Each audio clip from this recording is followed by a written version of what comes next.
Another special kind of wave is a tsunami. And the term tsunami is a Japanese word and essentially means a seismic sea wave. That means that the tsunami is created by seismic activity. Seismic activity is earthquake activity. Not every underwater earthquake is going to result in a tsunami wave. There has to be displacement and movement of the seafloor. So that is one way a tsunami is made. Other ways would include like a landslide. So a landslide would occur in a mountainous area and the landslide would slide down into the ocean and set up a tsunami wave or a meteorite impact. Okay, they are waves that have a very long wavelength and a very long period, but a very high speed. So the wavelength is 100 to 200 kilometers. The wave period is 10 to 20 minutes. So it takes that long for this giant wave to pass underneath, say, a boat out at sea. The speed is really fast though, so it's really big but really fast. The speed is going to depend on the depth of the water. So out in the open ocean, the tsunami wave can be a few meters tall, but it's spread out over such a big area. It may be tall in the middle, but you wouldn't really notice it because it's so big. I know that seems weird, but so big you don't notice it. When it gets closer to shore, though, that volume of water is going to stack up when the wave fills the seafloor. And when it does, then that's going to suck water into the wave, come crashing into the shoreline at 30 meters tall. So really big when they hit the shoreline. So we can look at the evolution of a tsunami wave as in kind of 3 stages. Let me move my face out of the way. 3 stages of a tsunami event. The first is that tsunami generation. So this is showing a subduction zone right here. And during the earthquake event, the landscape here in red changes shape. So that jives the land in one way, and so it pushes the water column up. So all the water up here now is shifted up. And that is going to start this wave. So that's the generation. Propagation, then, it has the wave moving across the ocean. Trying to get my family to be quiet. That's why this is so hard.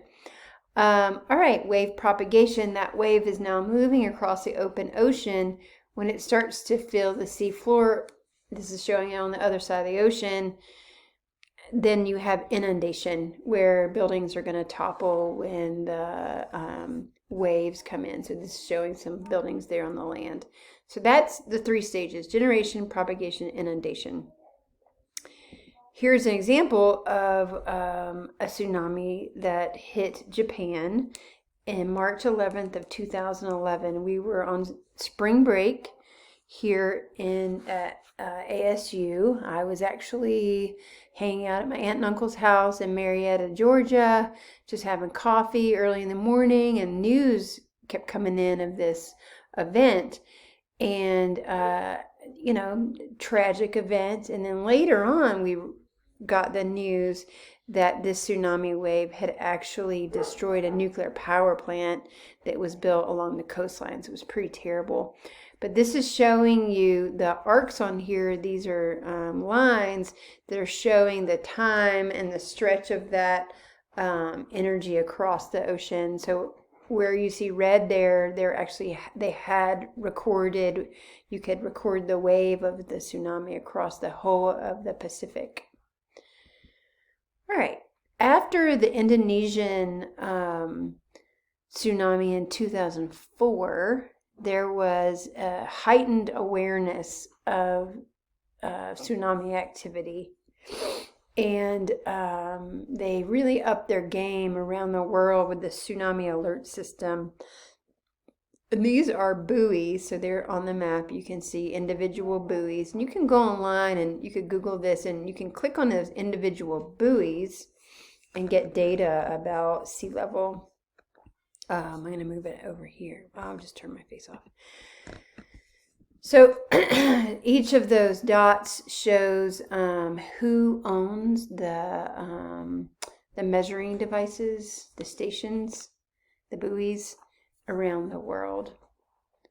And they are measuring pressure on the sea floor. So the buoys are attached to a set of instruments. They're sitting on the sea floor, and kind of the weight of that water is what is being measured as the tsunami passes over. So we have more of a heads up when there's going to be a tsunami around the world. Okay. Here is some USGS renderings of what that looks like. Here's the floaty. And then there's a pole that goes down, and then here is the heave plate. So that would be moving up and down during the tsunami. And here's the cables that run to the instruments here on the seafloor, and then these are running to other buoys, and then this one would go to the shore. So it's got shore power. Okay, so that's showing you how now we know when tsunamis are going to occur. Wave energy. So energy from waves. So if you go to the beach ever, waves are pretty regularly happening. I'll turn my face back on. Waves are happening, and so one of the alternative energy sources for the future is to get that wave energy and turn it into electricity. So how could we do this? We can look at the vertical rise and fall of waves. So when a wave comes in, the land is going to, or the sea surface goes up and down, right? So that rise and fall, crest, trough, you could maybe start getting a pump going that could generate electricity. And then you could also look at how the surface oscillates. It's actually rotating, right? But it's going back and forth, and that could drive a pump that could then generate electricity. So then the vertical rise and falls of waves can compress air. So if you had a bladder that had air in it and waves are coming by, you could squeeze something as it's like a baffle that's driving a turbine. We have to think about, is it worth it?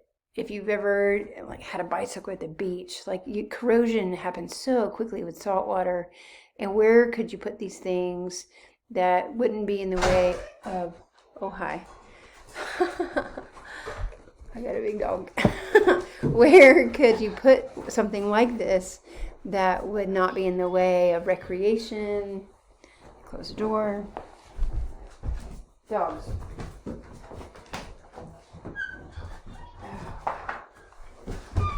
Okay, recreation, or if there was navigable waters and there was boats, things like that. So, and then also, what if the wind stops blowing? What regularity would you have to a consistent source of energy? And lastly, what could be the adverse environmental impacts of having something like a dogs are wrecking me. Something like something like this that could scare organisms, or hi, there's a tail. Come here, Gizzy. This is my little dog. Her name is Gizmo, and this is my big dog. His name is Cosmo. All right, Gizmo and Cosmo. Okay.